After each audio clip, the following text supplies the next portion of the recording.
Attention, lovers of transformation and justice stories. Have you ever felt invisible? Like your own life fades, while others shine at your expense? If the answer is yes, then make sure to like this video now and subscribe to our channel so you don't miss any unforgettable tales. Get ready, because what you are about to read will leave you breathless. The ghost reclaims her soul. She gave him 10 years of her life, her youth, her everything. In return, he made her invisible, a ghost in her own home, while parading his beautiful mistress Clara right under her nose. He thought she was weak, insignificant, and utterly dependent. But he was wrong. 5 years after her silent exit, she returned to his world, a goddess of success and beauty. He and his mistress looked at her without seeing her, dismissing the woman they had once destroyed. They didn't recognize the masterpiece born from their cruelty, not until it was far, far too late. This is the story of Anya's vengeance. Chapter 1. The Sound of Humiliation. The clink of ice in Julian's whiskey glass was the only punctuation in the suffocating silence of their penthouse in the exclusive Upper East Side of Manhattan. It was a sound Anya had come to associate with humiliation. It was the sound of another Tuesday evening, another night when her husband, Julian Sterling, a man whose name was synonymous with tech fortune and ruthless ambition, treated her like a piece of furniture he had forgotten he owned. Anya was sitting across from him on a cream-colored sofa that cost more than her parents' first car. She was reading a book, or pretending to. The words swam on the page, meaningless black scrawls against a white background. Her attention was entirely on him, on the tense line of his jaw as he scrolled through his phone, a slight, cruel smile teasing his lips. She knew who he was texting: Clara Vance. The name was a bitter poison on her tongue, even when unspoken. Clara was everything Anya was not. She was vibrant, with a laugh that demanded attention, and a body sculpted by expensive trainers and a strict dietitian's regimen. She was an image consultant, a vague, glamorous title that seemed to involve attending endless parties and being photographed on Julian's arm. Their affair was not a secret. It was a public spectacle. Julian had paraded Clara at charity galas, product launches, even a family Christmas Eve dinner, where Anya's own mother had to pretend not to see the possessive hand Clara placed on Julian's back. "Did you need something?" Julian's voice cut the silence. He hadn't looked up from his phone. Anya's heart gave its familiar, painful thud. It was the question of a man annoyed by a persistent fly. She lowered her book. "I was just wondering if you'd thought more about the Children's Hospital fundraiser I'm helping to organize. We need to finalize the corporate sponsorship list by Friday." He finally looked up, and the gaze in his eyes was one of pure, immaculate boredom. It was a look that said, "You and your little hobbies. Send the list to my assistant, Maria. She'll handle it." He dismissed her with a wave of his hand, his attention already returned to the glowing screen. The faint smile returned. A new message from Clara, no doubt. Anya felt a familiar cold wave wash over her. It was no longer anger. The anger had burned out long ago, leaving only the gray ash of resignation. She had been Anya Hayes, an art history graduate with bright eyes and a passion for restoration, when she met Julian. He had been charming, a whirlwind of confidence and power that had captivated her. He had loved her quiet nature, saying it was a balm to his chaotic life. 10 years of marriage had revealed the truth. He didn't love her quiet nature. He loved her silence. He loved that she didn't challenge him, that she managed their home with quiet efficiency, that she was a presentable, if unremarkable, backdrop to his dazzling life. She had slowly faded until she felt like a watercolor left out in the rain. Her clothes were tasteful but bland, chosen not to draw attention. Her hair was always pulled back into a neat, simple bun. She hadn't bought a new tube of lipstick in 3 years. Why bother? The only person she wanted to see her didn't even look her way. The real breaking point had come 6 months earlier.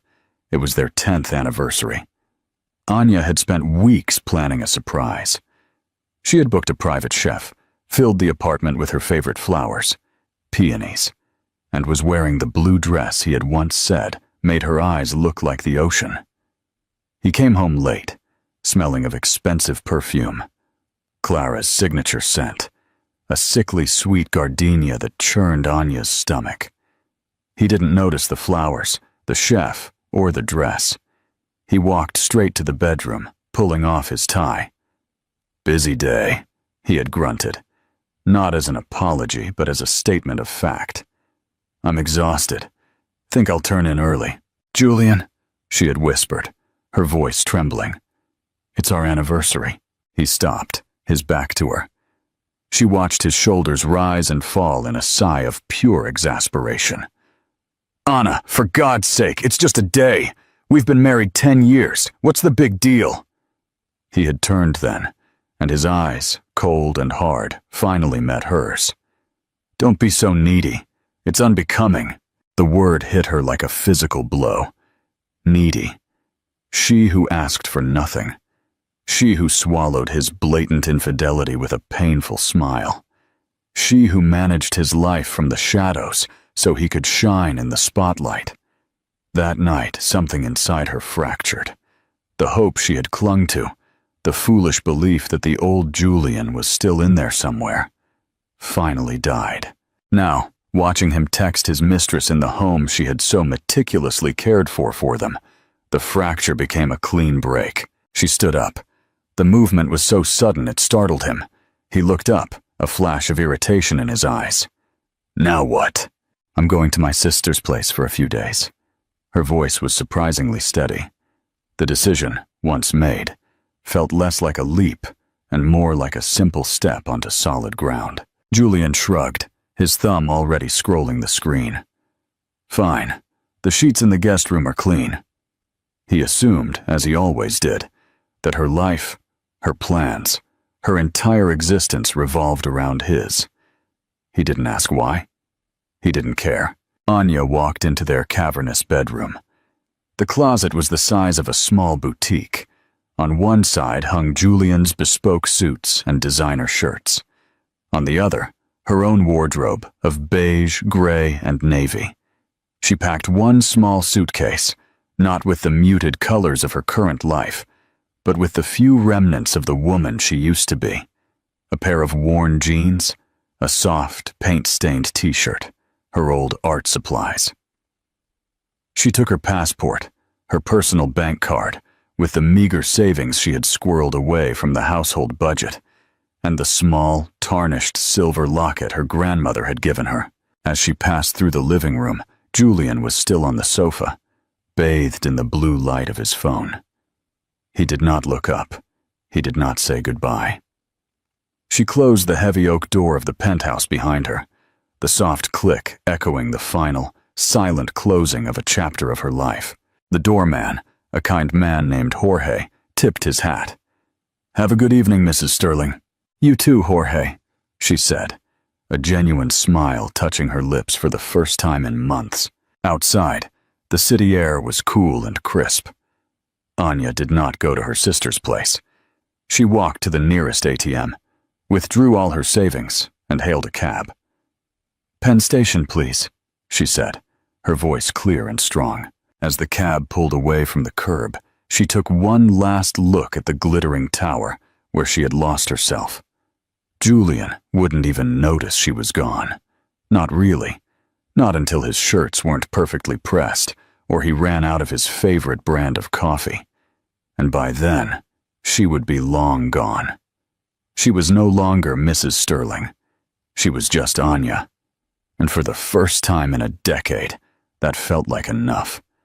The ghost was leaving the building, and she wasn't looking back. Do you think Julian noticed her absence quickly, or did his ego completely blind him?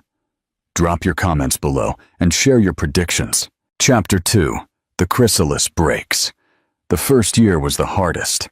Anya did not vanish into a glamorous new life overnight. She fled to a place Julian would never think to look. A small, humble town in the Adirondacks, a place of brick homes and forgotten workshops. It was the village her grandmother had emigrated from, a place Anya had only visited once as a child, but whose memory of honest, hard-working people felt like a safe harbor. She rented a small, third-floor apartment with no elevator that smelled of dust and old wood. For the first few weeks, she did little more than sleep.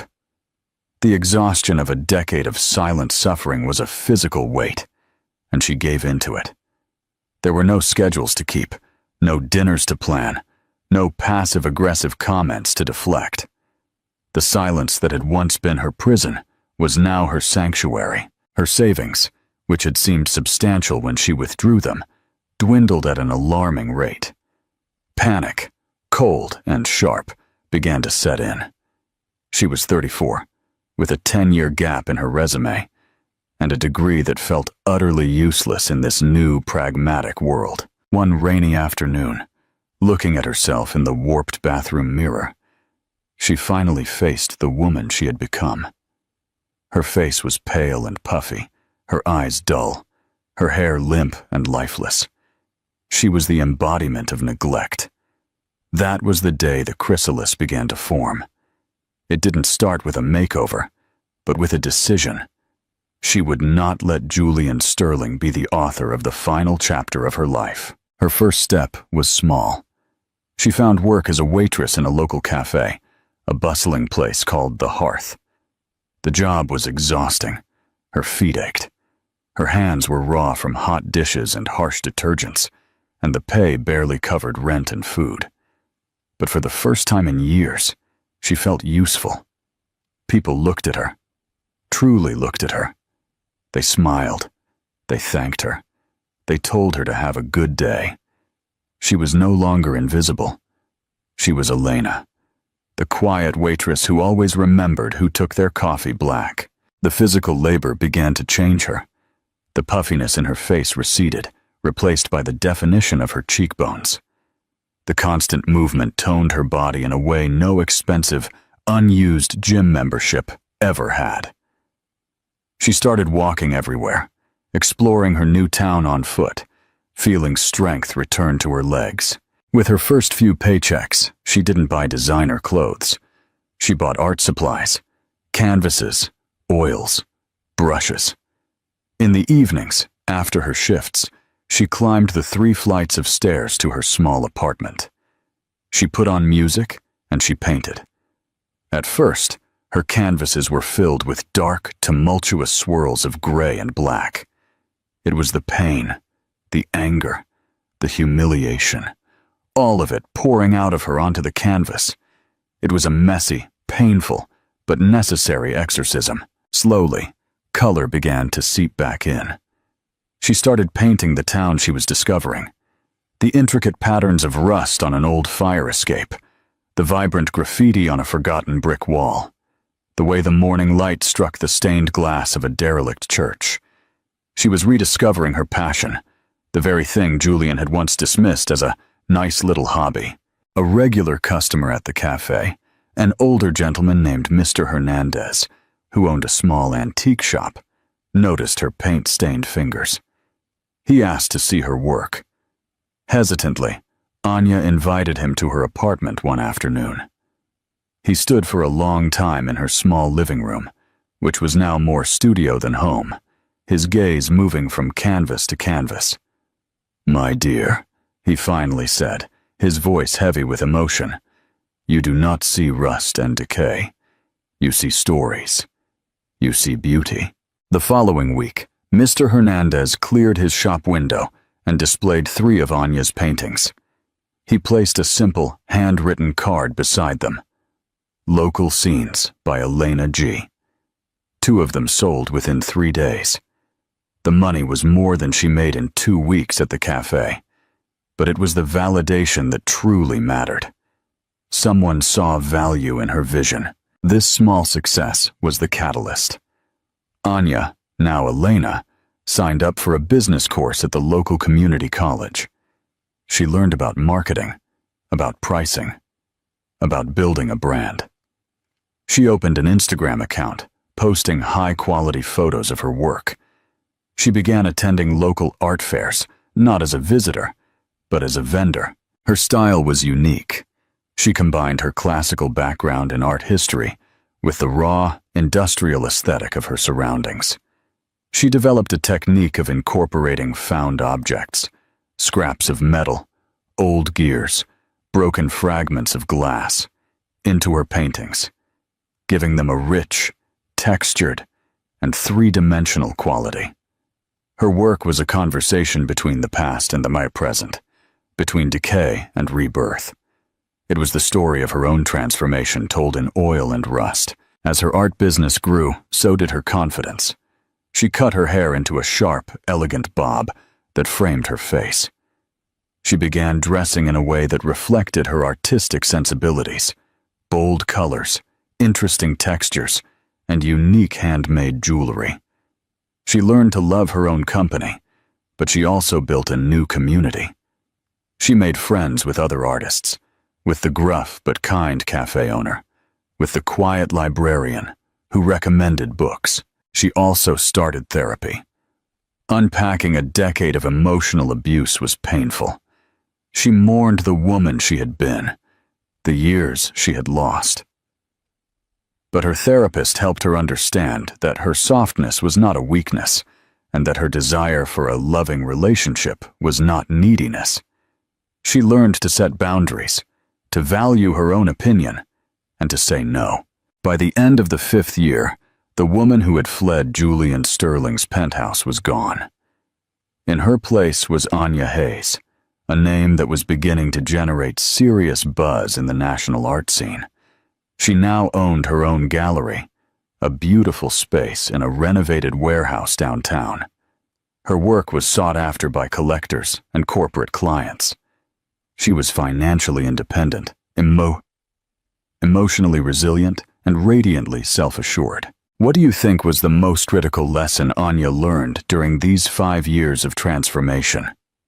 Financial independence, emotional healing, or rediscovery of her passion? Tell us your thoughts in the comments. Chapter 3. The Gala of Starlight. One morning, she was at her gallery overseeing the installation of a new exhibition when her assistant, a young, enthusiastic art student named Ben, handed her a glossy magazine. "You're not going to believe this," he said, eyes wide. Page 72. Anya took the magazine.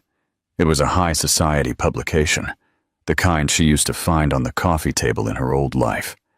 And there, on page 72, was a double-page spread about the upcoming Starlight Gala, the biggest charity event of the year in her former city. The event chairman was listed as Julian Sterling, and on his arm, in the accompanying photo, smiling brilliantly, was Clara Vance, now listed as Clara Sterling. They had married. A younger Anya would have felt a pang of pain, a bitter twist of jealousy. But looking at the photo now, she felt nothing. A strange, clinical detachment. They looked like two strangers in a frozen photograph, caught in a world that no longer had anything to do with her. Ben pointed to the list of top sponsors. "Look," his finger tapped the page. "The Sterling Foundation is the main sponsor, of course, but look at the corporate art partner." Anya's eyes followed his finger, and there, in elegant script, was the firm's name. Hayes Studios. Her studio. The Starlight Gala, the pinnacle of the world she had fled, wanted her, or rather, her work, as its central artistic attraction. The irony was so thick, so potent, it was almost comical. Ben looked at her, expecting a reaction. He didn't know her history. To him, it was just a massive professional opportunity. A slow smile spread across Anya's face. It was a real, confident, genuine smile.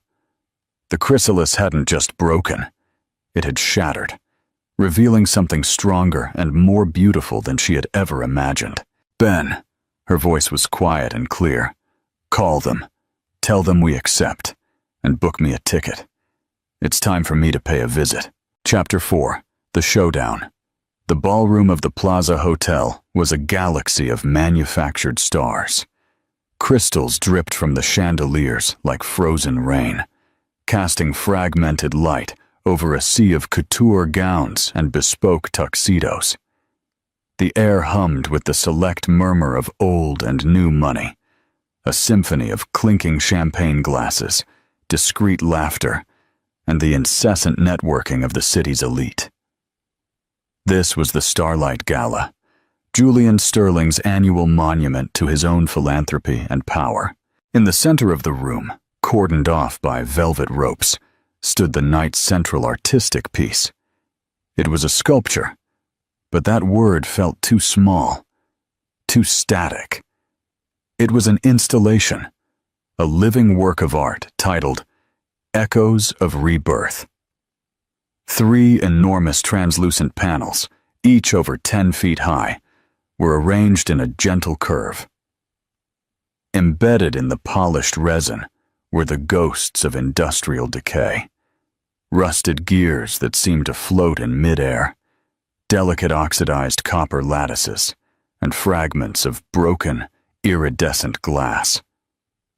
Yet woven through this metallic skeleton were veins of pure, vibrant color, streaks of sapphire blue, emerald green, and a defiant, burning crimson. Hidden lights pulsed from within, causing the colors to shift and glow, making the rusted metal appear to breathe. It was breathtaking, a powerful statement about the beauty that could be forged from ruin. The artist, according to the program, was a rising star named Anya Hayes, a name that meant nothing to Julian Sterling. He had barely glanced at the proposal, delegating the artistic things to the event committee. His attention was on the real prize, the multi-million-dollar donations he would extract from the city's wealthiest patrons before the night was over. He stood by the entrance, a king surveying his court. Beside him, Clara Sterling glittered in a silver gown that clung to her like a second skin. Her blonde hair was swept up in an intricate updo that must have taken hours. And the diamond necklace at her throat, Julian's latest "I love you," was dazzling. She was the perfect accessory, the beautiful, polished wife of a millionaire. "Honey, you've outdone yourself," she murmured, squeezing his arm. "Everyone who is anyone is here." "Of course they are," Julian said. His eyes scanned the crowd, calculating net worths. "It's the only ticket that matters." He was in his element, powerful, admired, and in control. The ghost of his first wife, the plain, mousy woman whose name he hadn't spoken in 5 years, was a distant, faded memory. He had heard she had moved somewhere dreary and insignificant. He had paid an insignificant sum, as stipulated in their prenup, and let his lawyers handle the divorce. It was a clean, efficient amputation of a part of his life that no longer served him. It was then that she walked in. He didn't notice her at first. His attention was caught by the collective ripple that ran through the room, the subtle turning of heads, the sudden pause in conversations. It was the kind of entrance that usually announced the arrival of a movie star or foreign royalty. His eyes followed the crowd's gaze toward the grand archway. The woman who stood there was not a movie star. He would have known her. This woman was different. She wore a simple, full-length emerald green silk dress. It was a bold, striking color, but the cut was exquisitely understated. It did not cling or glitter. It flowed. Her hair was a sharp, dark bob that gleamed under the chandeliers, framing a face that was both elegant and captivating. High cheekbones, a strong jawline, and eyes that seemed to possess a quiet, knowing power. A single, magnificent piece of jewelry, a handmade silver pendant reminiscent of the sculpture in the center of the room, rested on her collarbone. She wasn't conventionally beautiful like Clara. She was something more compelling. She was art. "Who is that?" Clara whispered, a rare note of insecurity in her voice. She felt a primal, feminine threat. This woman was not playing the same game as her. She operated on an entirely different plane. Julian grunted, his eyes narrowed. "I don't know. Probably some artist. The one who made the sculpture, I imagine." He dismissed her with the same casual arrogance he applied to anyone he deemed unimportant. She was staff, essentially. The woman began to move through the room. She did not rush the crowd or seek anyone out. She simply walked. Her posture perfect, her gaze forward, a small, serene smile on her lips. People parted for her, their eyes following her. She was heading toward the sculpture. Her path would lead her directly past Julian and Clara. As she drew closer, Julian got a better look at her face. There was something, a flicker of something familiar in the curve of her smile, in the shape of her eyes. It was like hearing a half-forgotten melody, a ghost of a memory he couldn't place. He dismissed it. A trick of the light. She was now only a few feet away. The event photographer, sensing the moment, raised his camera. The gala chairman and his beautiful wife, and the mysterious artist. Clara, always conscious of appearances, summoned a bright smile. Julian adopted a look of magnanimous patronage. This woman, after all, was contributing to his event. The artist, Anya Hayes, paused as she reached them. Her cold, impersonal gaze swept over Clara's glittering dress. Then Julian's perfectly tailored tuxedo. For a split second, her eyes met Julian's, and in that moment, he felt nothing. No recognition, no spark of memory. He was looking at a complete stranger, a slightly interesting, but ultimately irrelevant stranger. "A wonderful piece," Julian said, his voice ringing with fake sincerity. He vaguely gestured toward the sculpture. "A real conversation starter. Well done." It was the kind of praise given to a caterer for a well-arranged canapé. The woman's smile did not waver. It was polite, distant, and utterly unreadable. "Thank you, Mr. Sterling," she said. Her voice was low and soft, with a timbre that was somehow both sweet and unyielding. "I am so glad it is to your liking." She then directed her gaze to Clara. "Mrs. Sterling," she said humourat, with a slight, almost imperceptible nod. "That is a lovely necklace," Clara preened, touching the diamonds at her throat. "Thank you. Julian has impeccable taste." The artist's smile widened slightly, a subtle shift at the corner of her lips that did not reach her eyes. "He certainly does," she agreed softly, and then she was gone. She simply continued her serene path toward her sculpture, leaving Julian and Clara standing in her wake. The moment had passed. The photographer, disappointed, lowered his camera. Julian turned back to the crowd, already dismissing the brief interaction. But the phantom melody was still there, nagging at the edge of his consciousness. Hayes, Anya Hayes. The name was common enough. And the voice. There was an echo to it, a ghost resonance he couldn't place. Clara was prattling beside him about someone's terrible choice of shoes, but Julian wasn't listening. He was watching the artist. She was being greeted by the director of the city's Museum of Modern Art, a man who had snubbed Julian at a fundraiser last month. They were shaking hands, the director's face alight with genuine admiration. Anya. The name resonated again, louder this time. Anya. The Children's Hospital fundraiser. The quiet woman on the cream sofa, the simple bun, the beige cardigans. His blood ran cold. He looked again at the artist, who was now laughing at something the museum director had said. Her whole face transformed by the laughter, vibrant and alive.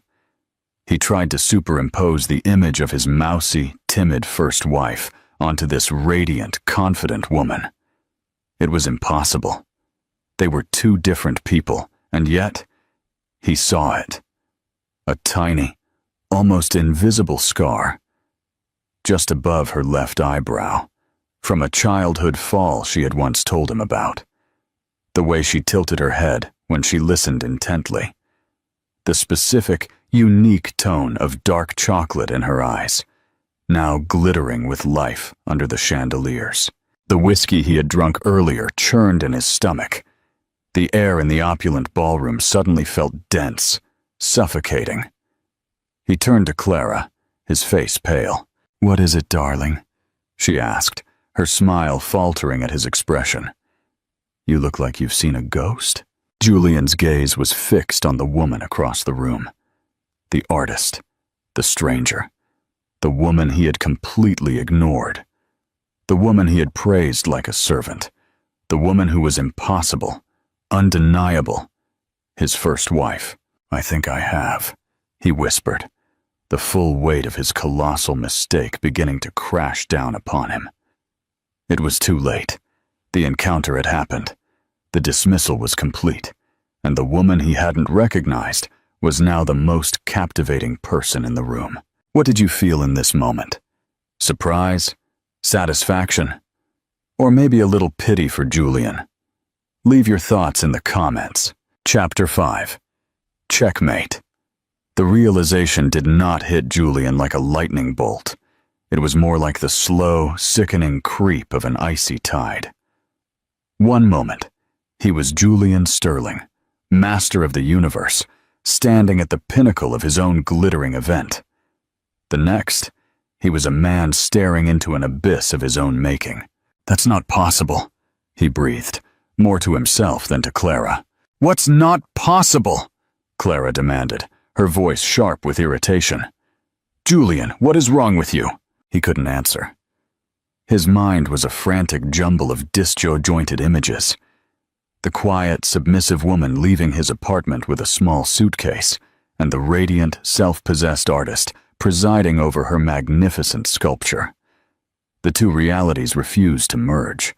How could the drab, colorless caterpillar he discarded have transformed into this butterfly? And not just any butterfly, but one with wings of steel. He watched as the city's mayor, a man he had been trying to meet with for months, walked up to Anya, shaking her hand with genuine enthusiasm. The chairman of the board of the city's largest bank joined the conversation, laughing at something she said. She was no longer at the margins of this world. She was its center of gravity. "I need a drink," Julian mumbled, pushing past a bewildered Clara and heading for the bar. He ordered a straight whiskey and downed it in one burning gulp. The alcohol did nothing to steady his nerves. It only sharpened the edges of his panic. He had scorned her. He had looked into the eyes of the woman who shared his bed for a decade and patronized her. A wonderful piece. Well done. The memory of his own pompous, condescending words churned his stomach. He hadn't just failed to recognize her. He had insulted her on the biggest stage possible, in front of everyone who mattered. Meanwhile, Clara's finely tuned social radar was screaming. She had seen the look on Julian's face. This wasn't about a bad deal or a market fluctuation. This was personal. Her eyes darted to the artist, Anya Hayes. Who was she? The name felt vaguely familiar, but she couldn't place it. Clara's world was designed to exclude anyone or anything that didn't directly benefit her. And a mousy first wife was definitely not on the list. She intercepted one of the junior Gala committee members, a young woman named Sophia. "The artist," Clara said, feigning casual interest. "Anya Hayes. What's her story?" Sophia's eyes lit up. "Oh, she's incredible. A total genius. She came out of nowhere a few years ago. Her gallery, Hayes Studios, is one of the hottest in the country. They say she turned down a commission from a sheik in Dubai to do this piece for us. Can you believe it? We're so lucky to have her." Sophia leaned in conspiratorially. "And between us, Mr. Sterling got her at a bargain price. Her usual fee for a work this size is almost double what the committee approved. Clara's painted smile felt fragile enough to crack. This woman was not only a success, but she was a bargain Julian had stumbled upon. The idea was infuriating. She thanked Sophia and slid back to Julian's side at the bar. "So the artist is apparently a big deal," she said, trying to sound nonchalant. "Funny I don't remember you ever mentioning her." Julian's knuckles were white as he held his empty glass. "Her name? I didn't register it. The committee handled it." "The committee?"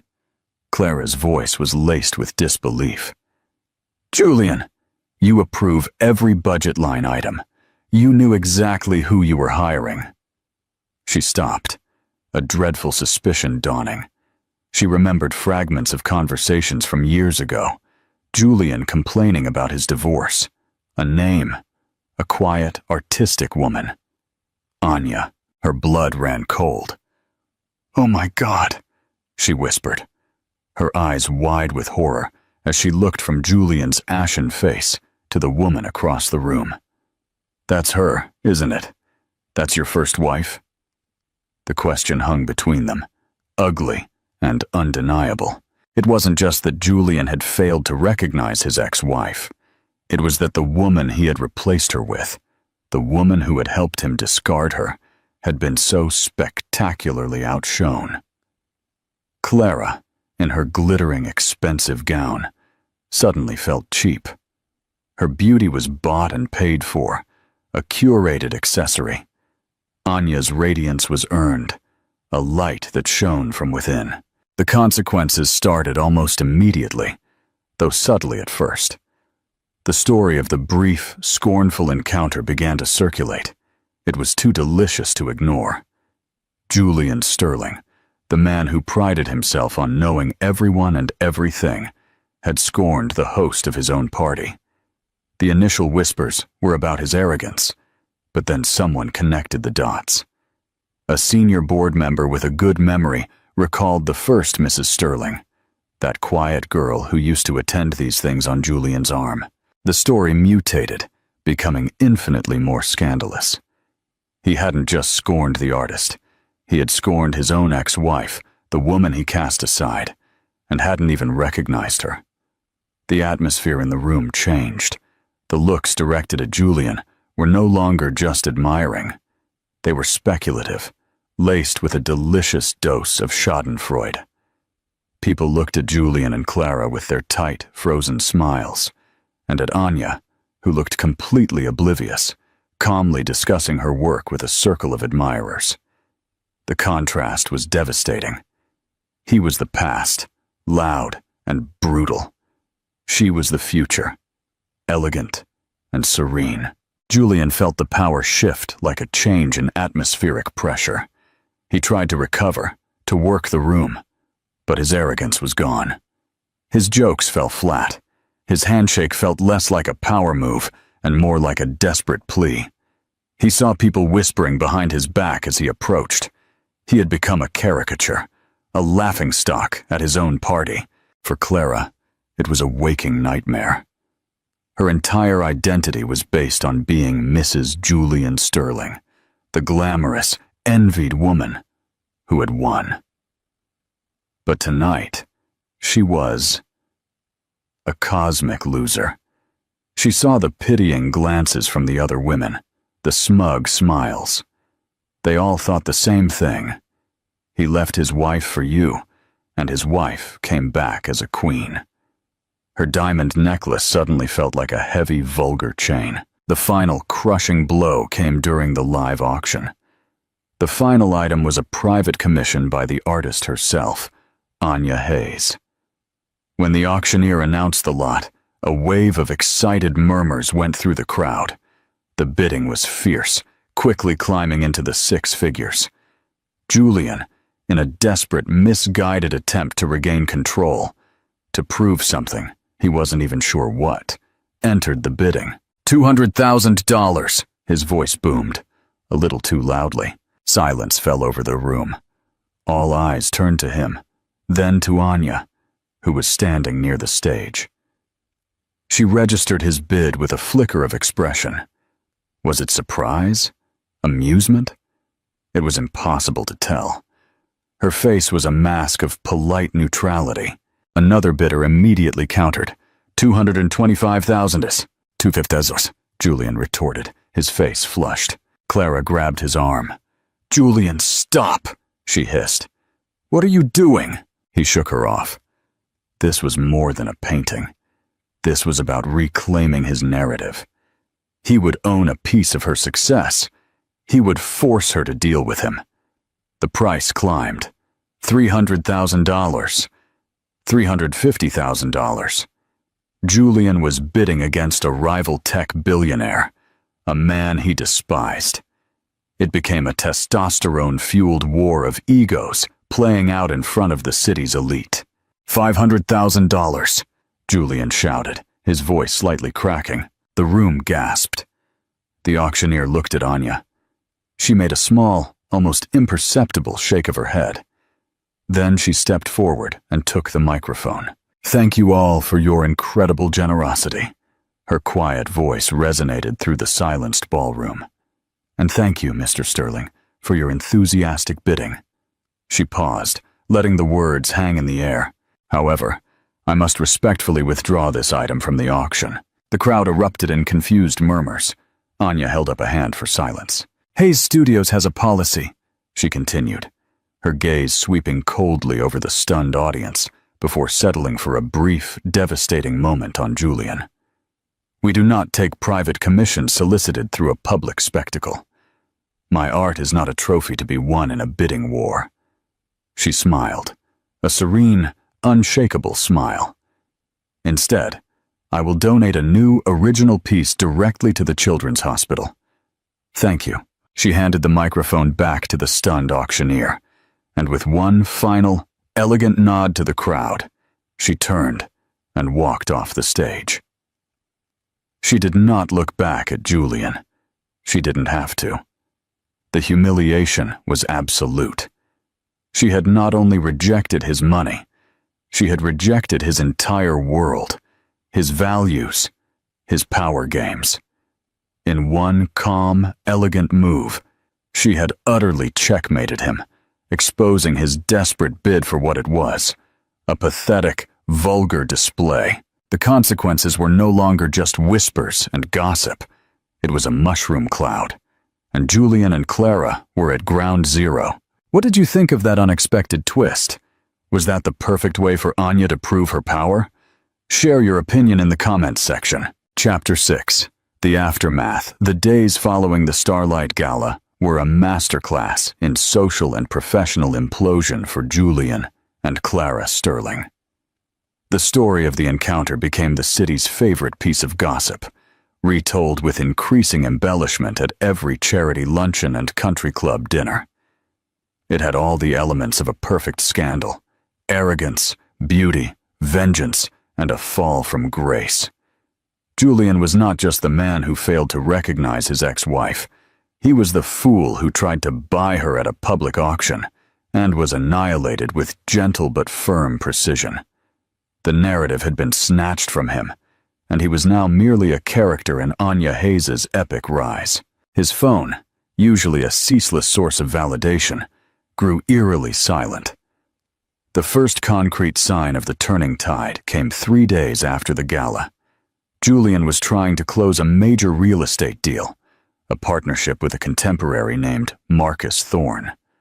The final call should have been a formality. Instead, Marcus was evasive.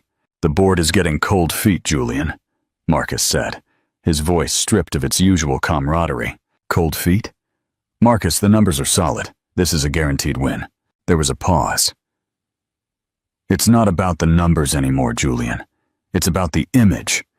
The gala was all anyone talked about at the club this weekend. My partners feel your personal brand is a little volatile right now. My personal brand? Julian sneered. The words tasted like venom. What does that have to do with a real estate firm? It has everything to do with it, Marcus said, his tone now sharp and final. We're pulling out. I'm sorry. The line cut off. Julian stared at his phone, a vein throbbing in his temple. He had been fired. weighed, measured, and found wanting. Soon after, his own charitable foundation board members called an emergency meeting to discuss reputational damage. His power, which he had always believed was forged in his own brilliance, was revealed to be a fragile construction, held up by the perception of others. And that perception had been shattered. For Clara, the reckoning was more personal and perhaps crueler. Her world was built on social currency, and her stock had plummeted to zero. She forced herself to attend a ballet luncheon, determined to face the whispers. It was a catastrophic miscalculation. She was seated not at the head table, but at a marginal one near the kitchens. The women who had once fawned over her now offered tight, pitying smiles. Genevieve Astor, a woman whose social standing Clara had always envied and sought to usurp, slid up to her table. "Clara, darling," Genevieve cooed, her eyes gleaming with malice. "I saw the photos from the gala. Such a dramatic evening. And your husband's first wife. What a talent. It just goes to show you never know who has hidden depths." Every word was a perfectly aimed dart. Clara was no longer the winner. She was the consolation prize, a footnote in the incredible story of Anya's ascent. Her magnificent diamond necklace suddenly felt like a heavy, vulgar chain. Their opulent penthouse, once a symbol of their success, became a gilded cage.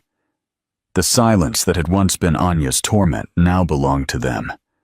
They circled each other in the vast, sterile rooms, the air thick with unspoken accusations. One evening, Julian slammed a copy of a lifestyle magazine onto the marble kitchen counter. The cover story was a 10-page feature on Anya Hayes, titled "The Phoenix of the Art World." It was filled with stunning photos of her work, her gallery, and Anya herself, looking serene and powerful. "Look at this," he snarled, his voice echoing in the cavernous space. "They call her a phoenix. What does that make me?" "The fire." Clara, who had been nursing a glass of wine, looked up with dead eyes. "It makes you the fool who let a phoenix fly away so he could keep a parrot." The insult, so direct and vicious, hung between them. "A parrot?" Julian bellowed. "I gave you everything. You were a glorified event planner before you met me. And you were married to a masterpiece you were too blind to see," she shrieked, her voice cracking. "You didn't just ruin yourself, Julian. You ruined me." Clara blamed Julian for her stunning arrogance.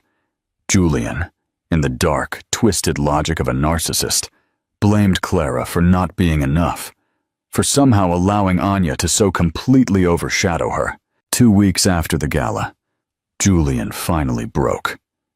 Driven by a desperate, toxic cocktail of wounded pride, simmering anger, and a strange, uncharacteristic yearning, he did the one thing his lawyers would have screamed at him not to do. He went to Anya's gallery. Hayes Studios looked nothing like the stuffy, intimidating galleries of his world. It was a bright, airy space with polished concrete floors and high ceilings flooded with natural light. The art on the walls was vibrant and alive. And in the back of the gallery, in a glass-walled office, was Anya. She wasn't painting. She was on a video conference with a man on a large screen, and even from a distance, Julian could see the reverence in the man's expression. Anya was laughing, a full, genuine laugh that faintly echoed through the gallery, looking relaxed, powerful, and completely in control. She saw him approach through the glass. Her smile did not falter. She calmly raised a finger, signaling him to wait. She finished her point with the man on the screen and said, "Talk soon, Thomas."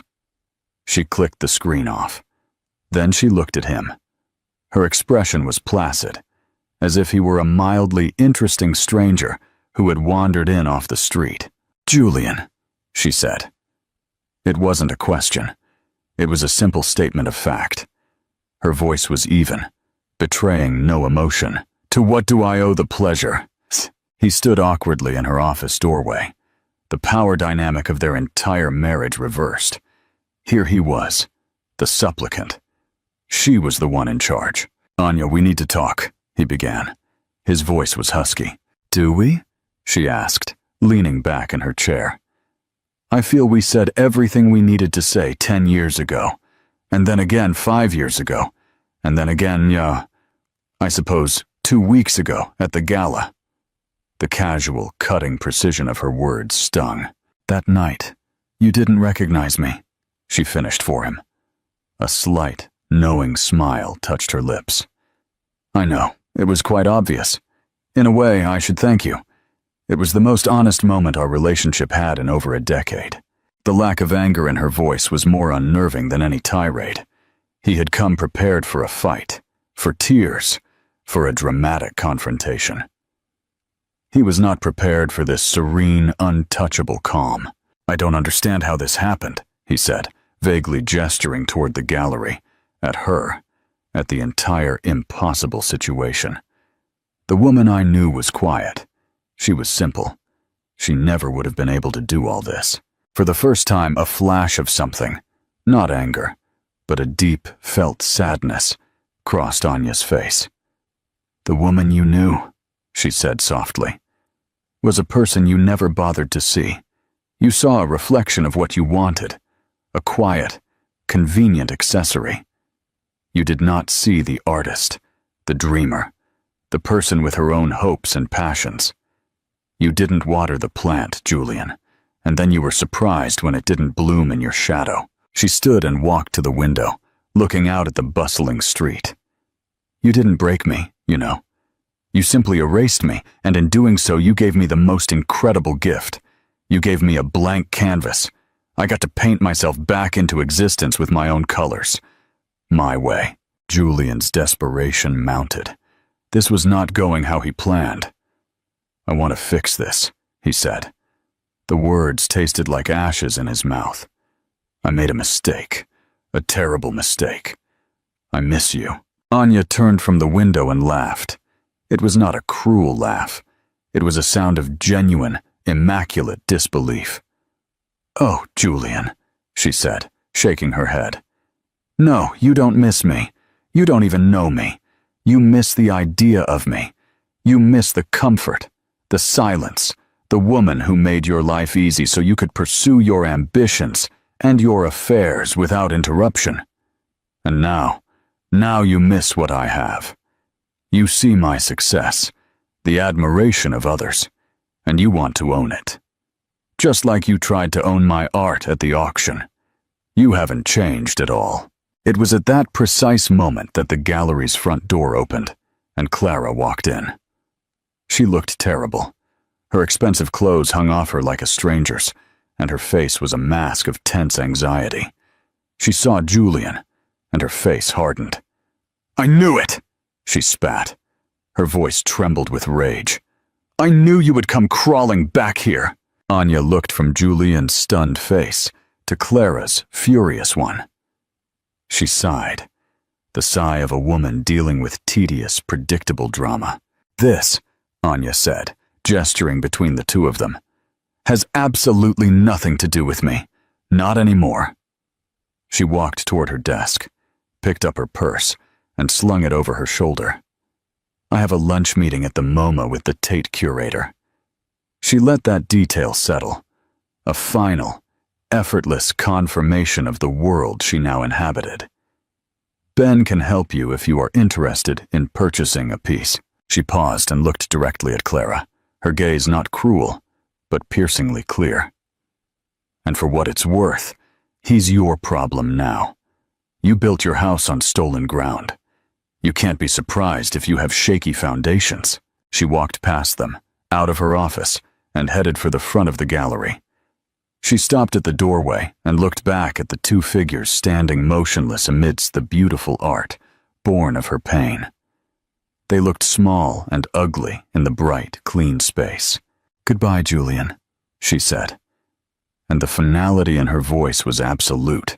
It was the closing of a book, the switching off of a light, the final, silent dropping of a curtain. Then she turned and walked out into the sunlight, leaving them behind in the beautiful, resonating gallery, trapped forever in the glare of a woman they had failed to see until it was too late. They had their money, their penthouse, and their misery. Anya had herself, and finally, truly, she had won. Final reflection. The true measure of value. And there you have it, a story of how the deepest betrayals can forge the most incredible strength. Anya's journey was not just a physical transformation. It was about the reclamation of her soul. She shows us that your value is never determined by another person's inability to see your worth. Julian and Clara were left with the empty shell of their choices, while Anya built an empire from the ashes they left behind. What did you think of her epic comeback? Who was the real villain in this story? Let us know your thoughts in the comments below. If you love stories of real-life drama and powerful transformations, be sure to like this video. Share it with someone who needs to hear it, and subscribe to the channel for more unforgettable stories. Don't forget to hit the notification bell so you don't miss an update. Thanks for watching.